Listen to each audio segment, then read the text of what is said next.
আমরা যখন প্রথম রায়গঞ্জে আসি তখন রেস্টুরেন্ট বলতে আমাদের এখানটাই আসা হতো।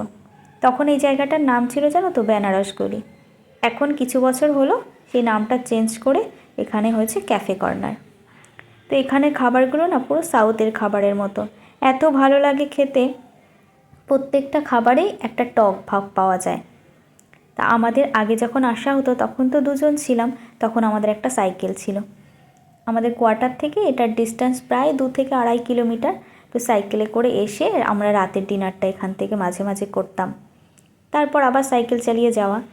কিন্তু যখন থেকে আমি আমার কৃষ্ণাপকে কনসিভ করেছি তখনই না সাইকেলটা, আমি যখন বাড়ি চলে গেছিলাম সাইকেলটা শুনি যে চুরি হয়ে গেছে। তারপর থেকে আর সাইকেলটা পাওয়া যায়নি।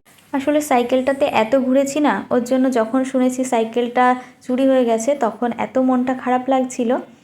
তো কি করা যাবে, সেই আমাদের সাইকেলে ওঠা বন্ধ হয়েছে। তারপর থেকে আর সাইকেলে ওঠা হয়নি। আর এখানকার খাবারগুলো না ভীষণ ভালো জানো তো। আর এই যে ধোসাটা দেখছো, এটা প্লেন ধোসা ছিল। এটাই খেতে আমার কাছে বেশি ভালো লাগে মশলা ধোসার থেকে। আর এই যে আমার পিছু নেওয়ার মতো একজন তো আছে, আমি যেদিকে যাব আমার পিছু পিছু সেদিকেই আসবে। আর এখানে যে নারকেলের চাটনিটা করে সেটা ভীষণ ভালো লাগে খেতে। আগে না যখন মা ছোটোবেলায় নবান্ন বানাতো, অনেকটা ওই নবান্নর মতো খেতে মনে হয়, তার জন্যই আমার কাছে আরও বেশি পছন্দের। যেই টাইমটাতে খাবারের জন্য ওয়েট করতে হয় কৃষ্ণা আমাদের দুজনকেই ব্যস্ত রাখে।